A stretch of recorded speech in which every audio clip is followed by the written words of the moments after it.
देखिए, बंधुत्व जातिता वर्ग था। मैंने कल आप लोगों को अच्छी तरह ये भी समझाया था कि इस चैप्टर में हम लोगों को 600 ईस्वी पूर्व से 600 ईस्वी के बीच में, ठीक है ना, जो भी सामाजिक परिवर्तन हुए, सोशल चेंजेस हुए, उसी को केवल देखना है और किसी चीज को नहीं देखना है। ठीक है, तो देखते हैं इसको आगे।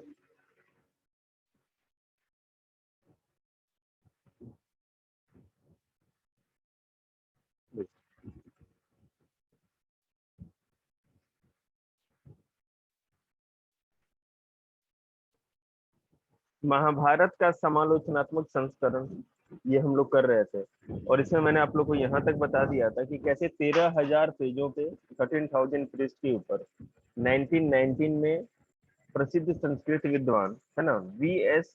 सुखतांकर के नेतृत्व में ये काम स्टार्ट हुआ था, और जिसको पूरे होने में 47 साल पूरे लग गए। देखिए, जैसा कि मैंने आपको बताया था इसमें कि जब हिस्ट्री लिखी गई या पूरा का पूरा रिकंस्ट्रक्ट किया गया इतिहास को, ठीक है ना, तो उसमें केवल संस्कृत ग्रंथों पे ही विश्वास नहीं किया गया। जैसे कि मान लीजिए जो हमारा महाभारत था, वो एकमात्र इंफॉर्मेशन का सोर्स था जिसमें बहुत सारी चीजें थी और पता चलता था कि उस समय के इतिहास में क्या हुआ होगा, किस तरह से क्या था। लेकिन आगे जाकर के देखा गया तो कालांतर विद्वानों ने क्या किया कि जो पाली लैंग्वेज हमारे बिहार में बोली जाती है, प्राकृत भाषा वही की, और तमिल ग्रंथ तमिल, तो इन सब भाषाओं में देखा तो उसमें कुछ न कुछ उनको जब इन्वेस्टिगेशन किया गया, जांच पड़ताल की गई, तो बहुत सारी चीजों में अंतर पाया गया। और ये देखा गया कि जो रीजनल लैंग्वेज, क्षेत्रीय भाषा है, ठीक है ना, जैसे मान लीजिए प्राकृत है, पाली है, तमिल है, ये तो रीजनल है, और संस्कृत तो यूनिवर्सल लैंग्वेज, ठीक है। तो इसमें वहाँ के आम लोगों के बारे में, जो कॉमन पीपल थे, उनके बारे में अच्छी तरह से बताया। देखिए, अब सबसे बड़ी बात देखिए क्या है कि जैसे अगर अपने कंट्री को आप ले लो, कानून है, हर जगह कानून, हमारा कॉन्स्टिट्यूशन है, संविधान होता है, उसके हिसाब से सारी चीजें होती है। लेकिन ऐसा तो कोई जरूरी नहीं है ना कि सब लोग एकदम कॉपी बुक स्टाइल में, मतलब जो चीज एज इट इज लिखी है उसको फॉलो करते जाए। बहुत लोग उसकी अवहेलना भी करते थे, ठीक है, वायलेट भी करते थे उन रूल्स को या लॉ, ठीक है।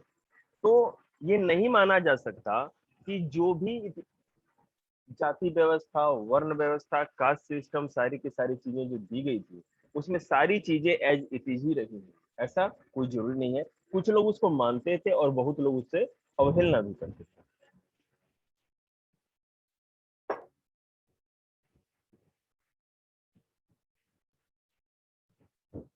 अब सामाजिक व्यवस्था की बात करें तो हम बंधुता और विवाह को भी देख सकते हैं। भाईचारा किस तरह था, विवाह के क्या संबंध होते थे, किनमें विवाह किया जाता था, अनेक नियम और व्यवहार की भिन्नताएं थी। हर एक जगह पे दूसरे जगह से जो रीति रिवाज और जो कल्चर था वो बहुत चेंज था। आप किसी भी चीज को सार्वभौमिक यूनिवर्सल नहीं बता सकते कि विवाह होता है तो हर जगह अपने गोत्र में नहीं, सगोत्री विवाह नहीं होगा, अलग गोत्र में विवाह होगा, कोई जरूरी तो नहीं है ना। ये हिंदू धर्म में होता है और कहाँ किसी में होता है, तो सारी बात है। तो हमको सबसे पहले इससे क्या होता है, परिवारों के बारे में जानकारी मिलती है। बंधुता और अगर विवाह की नियमों को हम देखें तो हमको परिवार के बारे में जानकारी मिलेगी। जैसे देखिए क्या है,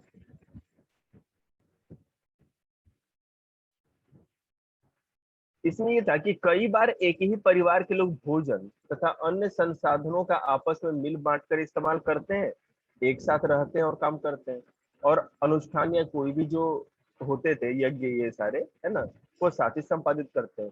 परिवार एक बड़े समूह का हिस्सा होते हैं, इसमें हम संबंधी कहते हैं।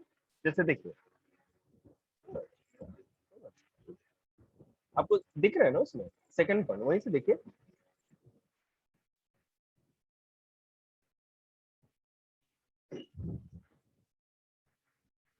जो मैं जैसे मैंने जो वीडियो बना रहा हूँ ना आप लोग को, तो आप लोग जैसे जब अपना नोट्स लिखोगे ना तो इन लाइंस को मेंशन करते हुए चलोगे तो आप लोग को खुद फायदा हो जाएगा। एक बार बस वीडियो ऑन करके रखनी है और अपन नोट्स लिखनी है ना। जो मैं बोल रहा हूँ रेलेवेंट है और जो छोड़ रहा हूँ आपको करना है। तो यहाँ पर एक बात आई, परिवार और संबंध। जैसा कि अभी अगर हम बात करें, अगर हम सोसाइटी या समाज की बात करेंगे तो सबसे छोटा हिस्सा तो परिवार है, हम हैं। अभी फैमिली का क्या मतलब है, अभी भी यहाँ पर कि जैसे मान लो कि चाचा ताऊ हुए, दादा दादी हो गए, है ना, हस्बैंड वाइफ बच्चे, मैंने इस तरह से पूरा, मैंने कि चाचा ताऊ अपने इनके सबके जो भी कजन्स होंगे एक साथ रहेंगे जिस तरह से। एक तो ये, इसको कहते हैं परिवार या फैमिली, अभी भी और उस समय। लेकिन संबंधी किसको कहते हैं? संबंधी में मतलब कि बुआ का रिश्ता। अब दूर दूर से जितने भी लोग एक आपसे रिश्ते से जुड़े हुए हैं, है ना, रिलेशन से जुड़े हैं, उसको रिलेटिव्स कहते हैं इंग्लिश में, और यहाँ पे संबंधी कहते हैं हिंदी में, समझ रहे हैं? तो इस तरह से था। तो मतलब ये माना जाता था कि लोगों में समाज जो बनता है वो लोगों के जुड़ने से बनता है। सोशियोलॉजी जैसे अंशुल को मैं पढ़ाता हूँ, ठीक है ना, तो उसको भी मैंने बता रखा है कि समाज कैसे बनेगा। समाज लोगों का ग्रुप होता है, सभी लोग एक जैसी सोच वाले, एक जैसे रीति रिवाज वाले एक साथ मिलेंगे तो सोसाइटी में। तमिल लोग यहाँ पर हमारे सोसाइटी में तो नहीं आ सकते, एक्सेप्ट नहीं कर पाएंगे, ठीक है ना। तमिल जो होगा तमिल में शादी करेगा, अपने रीति रिवाज अपनाएगा, है ना, ओणम मनाएगा, या जो भी वो लोग मनाते हैं उनका अपना कल्चर है। वो कुछ भी खाएंगे, लेकिन उनका जैसे कहीं भी रहेंगे लेकिन वो अपनी चीज को खाना पसंद करेंगे। तो क्लोथिंग का, ईटिंग का, फूड कल्चर जो उनका होता है, जो कस्टम और रीति रिवाज होते हैं सब अपने ही होते हैं, अपने समाज के होते हैं। तो समाज कैसे बनता है? एक ही तरह के लोगों से, ठीक है ना। समाज जो होगा वो एक ही तरह के लोगों से मिलकर बनेगा। जब एक ही तरह के लोग अपने आपस में मिलजुल कर रहते हैं और सहमति दिखाते हैं, हाँ ये कस्टम है, इसको एक्सेप्ट करते हैं, ये कस्टम हम भी मानते हैं, आप भी मानते हो। हिंदू में विवाह होता है, हाँ हम लोग गोत्र में विवाह नहीं करते, तो मतलब हाँ आप भी इसी समाज के। और जो इस समाज के नियमों को नहीं मानता है उसको समाज से बहिष्कृत कर दिया जाता है। समझ रहे बात? तो देखिए, तकनीकी भाषा का इस्तेमाल करें तो हम संबंधियों को जाति समूह कह सकते हैं, बिल्कुल सही। अब जैसे देखो, एक समाज में हो सकता है बहुत सारी जाति भी, लेकिन एक जाति समूह जो होगा, एक कास्ट ग्रुप होगा, वो एक ही तरह के विवाह संबंध रखेगा। उनमें शादी विवाह के नियम एक ही जैसे, अपने ही जाति में विवाह क्यों करेगा ना। ये तो सबसे बड़ा नियम तो है कि लोग विवाह कभी भी दूसरी जाति में नहीं करना चाहते हमारे हिंदू समाज में। दूसरी चीज, जितने भी रीति रिवाज कस्टम जो भी होगा वो एक ही जैसे होंगे, ठीक है। तो भाषा का इस्तेमाल करें तो संबंधियों को हम जाति समूह कर सकते हैं, बिल्कुल। हमारे रिलेटिव्स हमारे ही जाति के तो होंगे। मान लीजिए हमारी बुआ का जो मैरिज हुआ होगा, या हमारी ताई जी किसी दूसरे घर से आई होंगी, कहीं ना कहीं से तो दूसरे मैंने कि फैमिली से आई होंगी। हमारी जो चाची होंगी वो दूसरी फैमिली से आई होंगी, दादी दूसरी फैमिली से आई होंगी, ठीक है ना। लेकिन ये जितने लोग, फूफा दूसरे फैमिली से आए होंगे, बुआ तो अपनी फैमिली की, तो ये कहाँ से होगा? ये हमारी ही जाति के। मेरे कहने का मतलब है जाति समूह या संबंधी एक ही चीज है। और ये सब क्या थे? परिवारों के बारे में इसी से जानकारी मिलती। पारिवारिक रिश्ते नैसर्गिक और रक्त संबंध माने जाते हैं, है ना। रक्त मिश्रण नहीं हो सकता, किंतु इन संबंधों की परिभाषा अलग अलग तरीके से भी की जाती है। कुछ समाजों में भाई बहन चचेरे मौसेरे से खून का रिश्ता माना जाता है, किंतु अन्य समाज ऐसा नहीं मानते। मेरी बात समझ रहे हैं? अगर सर आप, आवाज कट रही है। आवाज कट रही है, अब ठीक है? ओ हाँ सॉरी मैं, सर। सर अच्छा मैं, ट्यूशन पे बच्चे आने लग गए। तू इंतजार कर बेटे, यहाँ तो 3 दिन से बच्चे आ रहे हैं। देखिए हर्ष यहाँ बैठा है, क्या नाम है, यश बैठा है, सचिन बैठा है, रूबी दीदी आती है, सब लोग तो आते हैं। तू क्यों नहीं आ रही? आज कही थी आने के लिए। हम्म, अब बोलती नहीं है अंशुल। सर आऊंगी सर शाम को सोशियोलॉजी पढ़ने आयुष तो के साथ। शाम को तो उसकी क्लास होती है ना फिर। फिर सर सोशियोलॉजी करवा देना मेरी तो छुट्टी सोशियोलॉजी हुई तो थी। सुबह में आ जाना, मैंने तो टाइम बना ही रखा है तुम लोगों का। सर आ जाऊंगी शाम को। देखिए,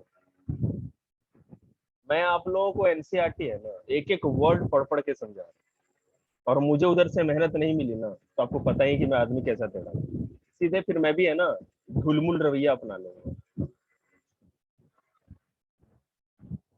देखिए, तो कुछ जाति समूह जो होते हैं, ठीक है ना, वो क्या करते हैं, वो इन रक्त संबंधों को नहीं मानते। जैसे हिंदू वर्ग हम लोग हैं, ठीक है, मैंने हिंदू मुस्लिम की बात नहीं कर रहा हूँ, जो रियलिटी है वो बात कर रहा हूँ। इसमें क्या होता है कि जैसे हम लोग है ना, कभी भी अपने मौसेरे ममेरे या कोई भी कजन्स भाई बहन या जो भी होते हैं, उनको हम अपना अपना ब्लड मानते हैं। कभी भी रिश्ता नहीं हो सकता। लेकिन वहां पर क्या होता है कि अगर एक माँ से अगर जन्मा बच्चा है तो बात अलग है, नहीं तो चचेरे ममेरे फुफेरे तो क्या ताऊ और चाचे में भी रिश्ता हो जाता है, उनका अपना कल्चर है ऐसा। और उन्हीं में नहीं, बहुत लोगों में ऐसा कल्चर है। मैं इस अभी वीडियो में इतना बात नहीं करना चाहता, ठीक है, क्योंकि ये यूट्यूब पे भी डालना है मुझे।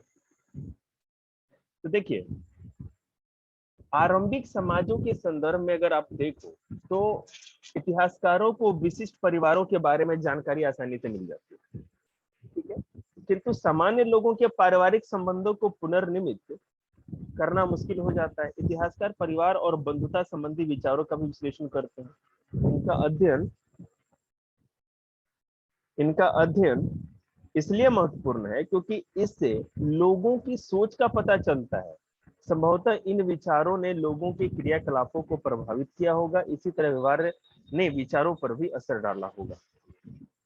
देखिए क्या है, जो हमारे हिस्टोरियंस है, उन्होंने ये जो फैमिली सिस्टम था, एक परिवार बना कैसे, परिवार के क्या नियम थे, ठीक है, परिवार में किन किन लोगों को शामिल किया जाता था, संबंधी जो होते थे, रिलेटिव्स होते थे, वो किस जाति समूह के होते थे, विवाह संबंधी नियम क्या थे, ये सारी चीजों का स्टडी हिस्टोरियंस इसलिए करते हैं क्योंकि अगर आपने परिवार की या फैमिली के स्ट्रक्चर को, परिवार की संरचना को समझ लिया, तो निश्चित रूप से आप पूरे के पूरे समाज की व्यवस्था को भी समझ जाएंगे, क्योंकि समाज परिवार से ही बनता है। इसलिए सबसे पहले वो परिवार की बातों को ही समझने की कोशिश करते हैं, ठीक है। परिवार में कैसा व्यवहार होता था, परिवार का हेड कौन होता था, आगे सब आपको देखने को मिलेगा। देखिए,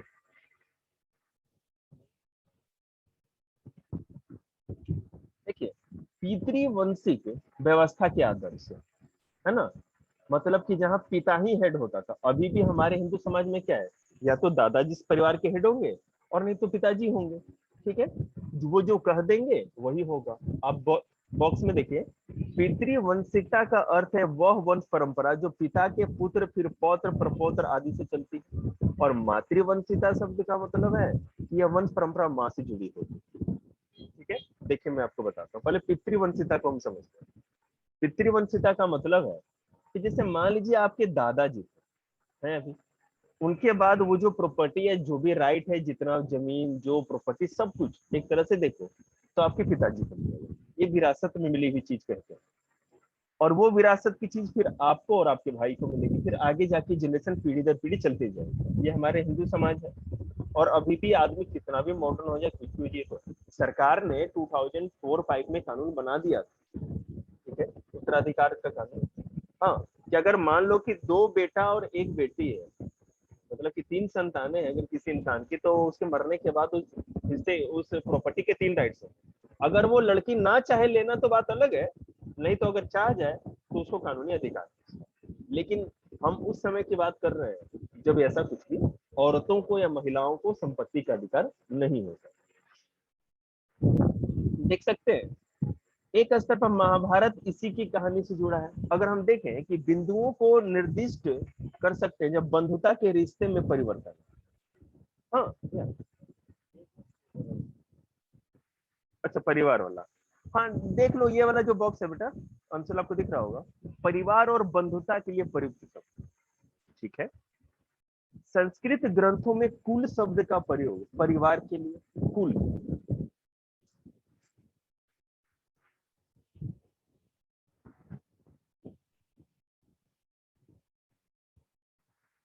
संस्कृत ग्रंथों में कुल शब्द का प्रयोग परिवार के लिए, है ना।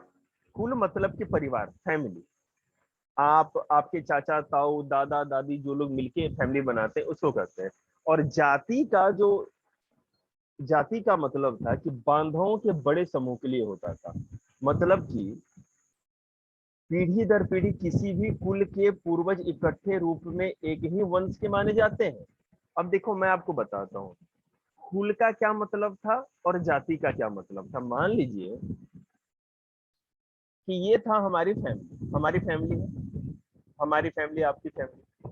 मतलब क्या है, मम्मी होंगे, पापा होंगे, भाई बहन, दादा दादी, चाचा ताऊ और उनके बच्चे जितने भी, ये तो हो गई हमारी फैमिली। ठीक है। अब ये फैमिली में और क्या क्या होगा, फैमिली उसी तरह आपके बेटा जो मौसा जी लगेंगे उनकी जितनी फैमिली होगी, उसी तरह आपके क्या कहते हैं फूफा जी या जो बुआ जी होंगी उनकी जितनी फैमिली होगी, आपके मामा जी और उनकी जो फैमिली होगी, ये सब लोग, समझ रहे हैं। तो आपके जो ये संबंधी हुए, रिलेटिव्स, समझ रहे हैं, ये आपकी फैमिली जिसमें आप, आपके मम्मी पापा दादा दादी चाचा ताऊ सब होंगे। उसके बाद वो मौसा जी का फैमिली मान लो, उनके सारे, मामा जी का और बुआ जी का, हम लोग तीन तरह से, एक तरह से रिलेटिव्स को मानते हैं। तो अब ये जो अगर आप पूरी चीजों को सबको अगर मिला दो, अपनी फैमिली को और उनकी फैमिली को, तो इसी को हम जाति समूह कहेंगे। क्योंकि आपके मौसा जी आपकी जाति छोड़ के दूसरी जाति के नहीं होंगे, हम केवल हिंदू समाज की बात कर रहे हैं, हमको हिंदू समाज की बात कर रहे हैं। ठीक है। आपकी बुआ जी होंगी, अगर उनका रिश्ता होगा तो अपनी ही जाति में होगा। आपके क्या कहते हैं मामा जी होंगे तो वो भी आप ही की जाति से आते होंगे। तो इस तरह से जो संबंधी होते हैं वो, और परिवार हमारा होता है मिल करके एक जाति समूह का निर्माण करते हैं।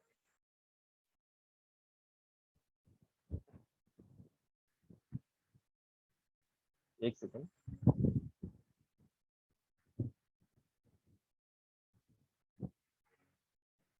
देखो ये तो हम समझ गए, कुल और परिवार क्या था ये समझ गए आप लोग। कुल मतलब कि हमारी फैमिली, और जाति मतलब कि जो हमारे सारे संबंधियों के मिले जुले रूप से मुख्य बनता है। अब देखिए पहला चीज इसमें आता है कि पितृवंशिक व्यवस्था क्या था। पितृवंश का क्या मतलब है और इसके क्या आदर्श थे, क्या नियम क्या थे। कहने का तात्पर्य या मीनिंग ये है कि अगर मान लीजिए कि पितृवंशिता का मतलब है कि दादाजी, उसके बाद पिताजी, उसके बाद मैंने आपके भाई होंगे, आप होंगे जिस तरह से, उसके बाद फिर उनकी पीढ़ी आती जाएगी। ये जो चीजें आते जा रहे हैं पीढ़ी दर पीढ़ी, ये जो उत्तराधिकार में मिलने वाली चीजें हैं, ठीक है, उसके और क्या क्या नियम हैं। अब देखो अगर आप सबसे पहले महाभारत का एग्जांपल लें तो आपने देखा होगा कि धीरे धीरे करके जो बंधुता संबंधी जो रिश्ते थे उनमें परिवर्तन, बंधुता संबंधी रिश्ते में किस तरह परिवर्तन आया आप देख सकते हैं कि यह बांधव के दो दल कौरव और पांडव के बीच भूमि और सत्ता को लेकर हुए संघर्ष को बताता है ना। जिसमें एक तरफ कौरव थे और दूसरी तरफ पांडव, जिनके बीच में लड़ाई हुई थी। ठीक है। दोनों ही दल कुरुवंश से संबंधित था, ये तो दोनों कुरुवंश के ही ना, लेकिन उसमें दो कैटेगरी थी उनकी, दो अलग अलग, अपने आप को एक पांडव कहते थे और एक कहते थे कौरव, जिनका एक जनपद था, जनपद पर शासन था।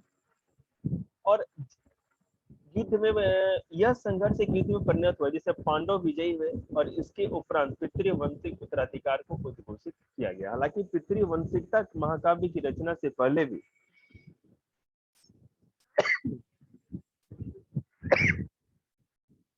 मौजूद थी। महाभारत की मुख्य कथा वस्तु ने इस आदर्श को और सुदृढ़ किया। पितृवंशता में पुत्र पिता की मृत्यु के बाद उनके संसाधनों पर अधिकार जमा सकते हैं, सिंहासन पे भी अधिकार। राजवंश पितृवंशता प्रणाली का अनुसरण करते थे, हालांकि इस प्रथा में विभिन्नता। देखिए मैं आपको समझा दूं पूरा क्या मैटर क्या है। पितृवंशता व्यवस्था का आदर्श जो है, जो भारत का हर बच्चा बच्चा जिसको जानता है अच्छी तरह से, वो है महाभारत की कहानी। हमने बचपन से ही देखी है। महाभारत में था, आपको पता है कि धृतराष्ट्र जो थे वो अंधे थे, उनके भाई पांडव थे, तो इनके अंधेपन के कारण ही पांडव को राजा बनाया गया था, धृतराष्ट्र को नहीं बनाया गया। पांडव की मृत्यु के बाद सवाल उठा कि अब राजा कौन होगा, धृतराष्ट्र हुए। लेकिन धृतराष्ट्र के बाद युवराज जब घोषित करने की बारी आई, ठीक है ना, तो वहां पर नियमों में थोड़ा सा चेंज किया गया। राजा का बेटा तो दुर्योधन था, लेकिन उसको युवराज ना बना करके जो पांडव का बेटा युधिष्ठिर था उसको युवराज बनाया गया, और युधिष्ठिर को राजा भी बनाया गया। फिर आगे जा करके फिर छल के से उसने उनको हरा दिया, और जा करके महाभारत का बहुत बड़ा युद्ध हुआ। और जिसके बाद भी आप देखो, युद्ध खत्म होने के बाद भी वही राजा हुए, युधिष्ठिर राजा बने, फिर उनके पुत्र इस तरह आगे बढ़ते चले। ये तो महाभारत जब काव्य लिखी गई, जब महाभारत हुई, ठीक है, तो इससे पहले से ऐसी बात नहीं है कि पितृवंशिता का जो ये कानून था या व्यवस्था जो पैट्रियार्चल जो सोसाइटी हमारी है ना, पितृप्रधान, तो ये महाभारत के समय से नहीं है, महाभारत से बहुत पहले से आ रही थी। उससे पहले भी जो मगध वंश का चंद्रगुप्त मौर्य हुए, देखा है ना आपने, बेटा का बेटा का बेटा, इसी तरह राजा बनते रहते थे। लेकिन इस प्रथा में देखिए क्या अंतर हुआ कि कभी पुत्र के न होने पर एक भाई दूसरे का उत्तराधिकारी हो जाता था। मान लीजिए कोई राजा बिना बेटा के मर जाए, अगर उसको बेटा हो ही नहीं, पुत्र ना हो, तो जो राजा का भाई होगा वो उसका सिंहासन पे बैठ जाता था। तो कभी बंधु बांधव सिंहासन पर अपना उत्तराधिकारी अधिकार जमाते थे, ठीक है। कुछ विशिष्ट परिस्थितियों में स्त्रियां जैसे प्रभावती गुप्ता सत्ता का उपयोग करती थी, है ना, हर्षवर्धन की ही बहन थी ना, सॉरी, हाँ, हर्षवर्धन की बहन थी प्रभावती गुप्ता। पितृवंशिकता के प्रति झुकाव शासक परिवारों के लिए कोई अनूठी बात नहीं थी। ऋग्वेद जैसे कर्मकांडीय ग्रंथ के मंत्रों से भी यह बात स्पष्ट होती है, और यह संभव है कि धनी वर्ग के पुरुष और ब्राह्मण भी ऐसा ही दृष्टिकोण रखते थे। केवल राजा की बात नहीं है, राजा के साथ साथ जो भी धनी वर्ग था, जो पैसे उनके पास अच्छे धन की संपदा थी, वो लोग भी इसी परंपरा को अपनाते थे। उनके परिवार में ही पुरुष ही प्रधान होता था, और उसके बाद जो भी प्रॉपर्टी होती थी उसके बेटे को ही मिलती थी। आगे देखते हैं।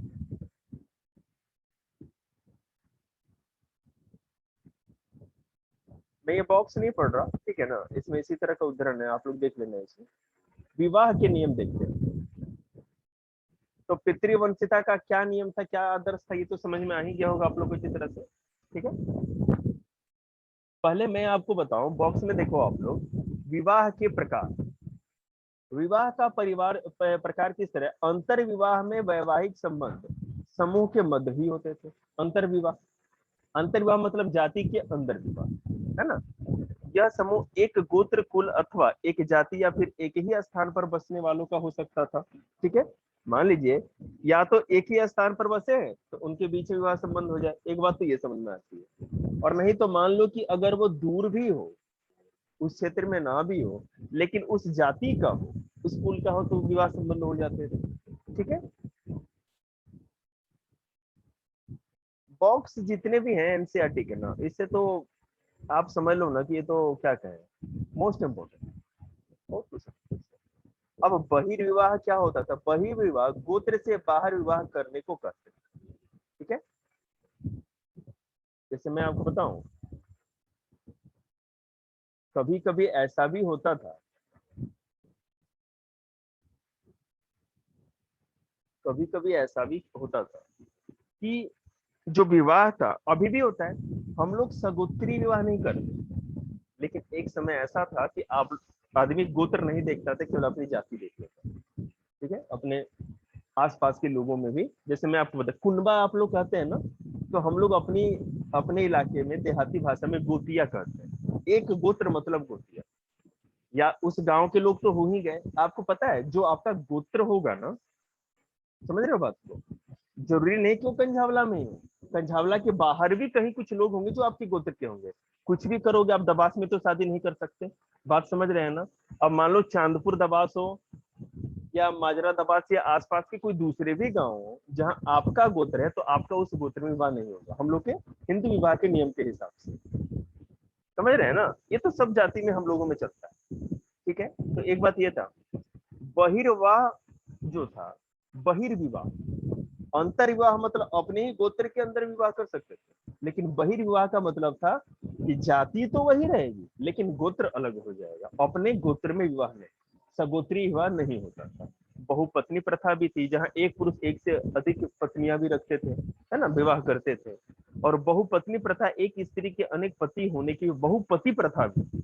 याद यहाँ देखिएगा, बहुपत्नी प्रथा, पिन लेके बैठो, यस उसको सर्कल क्यों नहीं करते? बहुपत्नी प्रथा और बहुपति प्रथा, एक स्त्री की एक से अधिक पति भी हो सकते थे और एक पुरुष की एक से अधिक पत्नियां भी हो सकती थी, दोनों सिस्टम चलता है। चलिए देखते हैं, जहां पितृवंश को आगे बढ़ाने के लिए पुत्र महत्वपूर्ण थे, वहां इस व्यवस्था में पुत्रियों को अलग तरह से देखा जाता था। बिल्कुल सही है, पुत्र की स्थिति तो हमें पता है, संपत्ति का, उत्तराधिकार का, सबका राइट उसको मिलेगा, तो पुत्रियों का है ना। यहाँ पैतृक संसाधनों पर उनका कोई अधिकार नहीं था, ये वन वर्ड में क्वेश्चन आता है, ठीक है ना, कोई अधिकार नहीं था। अपने गोत्र से बाहर उनका विवाह कर देना ही अपेक्षित था, अपने गोत्र में विवाह भी नहीं करते थे। इस प्रथा को बहिर्विवाह पद्धति कहते हैं। इसका तात्पर्य है कि एक ऊंची प्रतिष्ठा वाले परिवारों की कम उम्र की कन्याओं और स्त्रियों का जीवन बहुत सावधानी से नियमित किया जाता था, जिससे उचित समय और उचित व्यक्ति से उनका विवाह किया जा सके। इनका प्रभाव यह हुआ कि कन्यादान अर्थात विवाह में कन्या की भेंट को पिता का महत्वपूर्ण धार्मिक कर्तव्य माना गया। हमारे हिंदू समाज में और ब्राह्मण लोग में कहते ही है कि जिस इंसान ने, जिस पुरुष ने कन्या का दान दिया, ठीक है, वो कभी भी है ना, उसकी आत्मा को आगे जाके शांति नहीं मिलती। अब जैसे मैं बताऊं, दो चीज है, एक अगर मान लो किसी ने मैरिज ही नहीं किया तो पुत्र और पुत्री का तो मतलब ही नहीं है, लेकिन जिसने मैरिज किया भी और जिसको अगर पुत्री नहीं, बेटी नहीं है, तो वो क्या करता है, अपनी भतीजी का, अपनी भांजी का या किसी न किसी तरह से कन्यादान में शामिल होता है। क्या ऐसा भी प्राचीन काल में था कि अगर मान लो ना करे तो किसी गरीब कोई हो, है ना, उसे मैंने अनुरोध करके, जैसे मान लो कोई गरीब आदमी, उसके दो या एक से अधिक पुत्री है, तो उसे रिक्वेस्ट करता था कि हमें मौका दो, आप, हम कन्यादान करना चाहते हैं, समझ रहे हैं ना। तो कन्यादान सबसे बड़ा महादान माना जाता है। तो यहाँ पर पुत्रियों का क्या था कि विवाह, बहिर्विवाह होता था, ठीक है, मतलब एक गोत्र विवाह नहीं किया जाता था, बहुत सावधानी से देख के समझ कर विवाह किया जाता था, उचित पुरुष से किया जाता था, जिससे कि वो जो पुत्री है उसका जीवन सुखमय, जैसा कि अभी होता है। हम लोग अपनी बहनों को विवाह जब करने जाते हैं रिश्ता लेकर के, तो सब कुछ देखते हैं, पहले तो गोत्र देखेंगे, सबसे पहले क्या, जाति और गोत्र ही देखते हैं ना, उसके बाद देखते हैं क्या करता है, अच्छी आदतें बुरी आदतें सब देखी जाती है। उसी तरह उसमें भी था, मतलब कि मेरे कहने का यहाँ ये मतलब है कि हजारों साल बीत गए, ठीक है ना, हजारों साल बीत गए, लेकिन विवाह संबंधी और परिवार संबंधी जो नियम है अभी भी गांव में या हिंदू समाज में मोस्टली वो जैसे के तैसे बने हैं। और इसीलिए सबसे अधिक संगठित जो समाज कहा जाता है वो हिंदू समाज कहा जाता है, क्योंकि इसमें परिवर्तन बहुत कम हुआ है। भाई शहरों में तो कुछ भी कर ले लोग, लेकिन अभी भी गाँव में तो परंपरा बनी है ना, और जहाँ परंपरा है वहीं प्रतिष्ठा है। देखिए, नए नगरों का जब उद्भव हुआ, मैं वही नगर पे आ रहा था कि नए नगरों का जब उद्भव हुआ तो सामाजिक जीवन अधिक जटिल हो गया।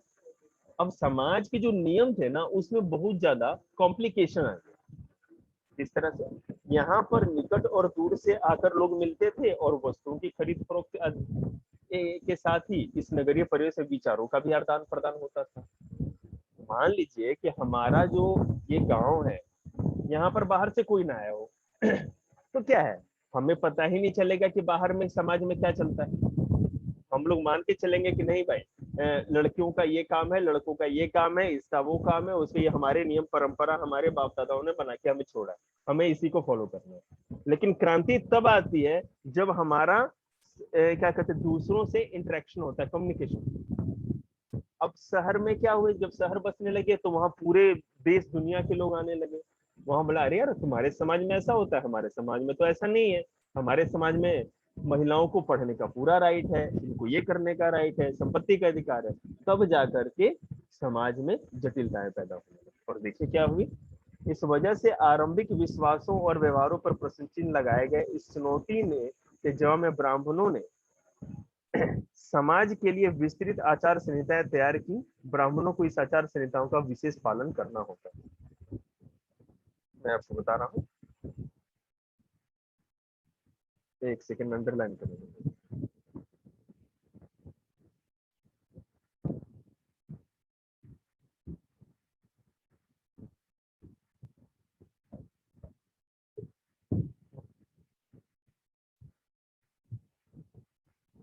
हुआ क्या कि पहले किसी नियम कानून की जरूरत थी, ठीक है।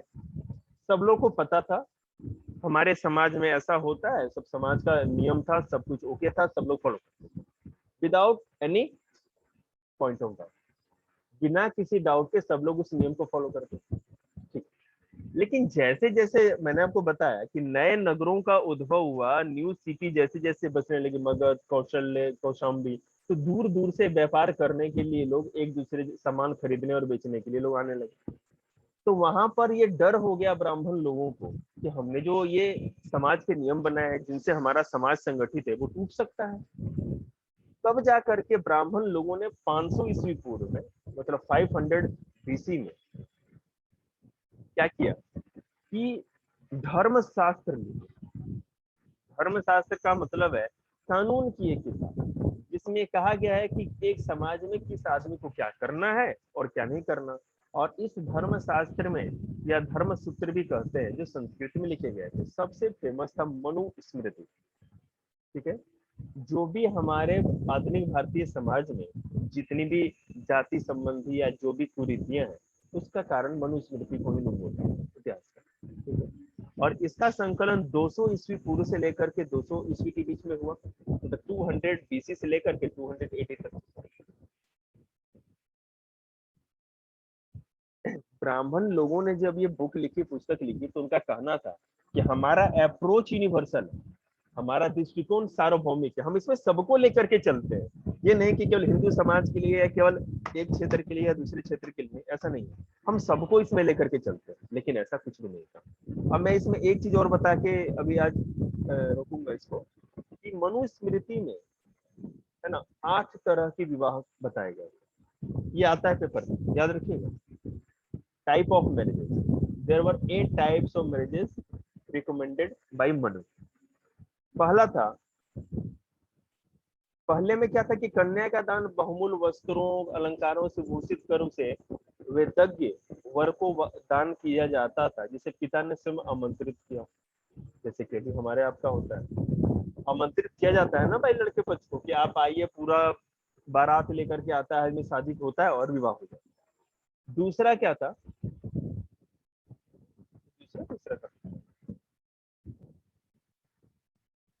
यहाँ मनुस्मृति से पहली, चौथी, पांचवी और छठी आपत्ति का उदाहरण दिया जा रहा है। चलो ठीक है। चौथी में क्या था,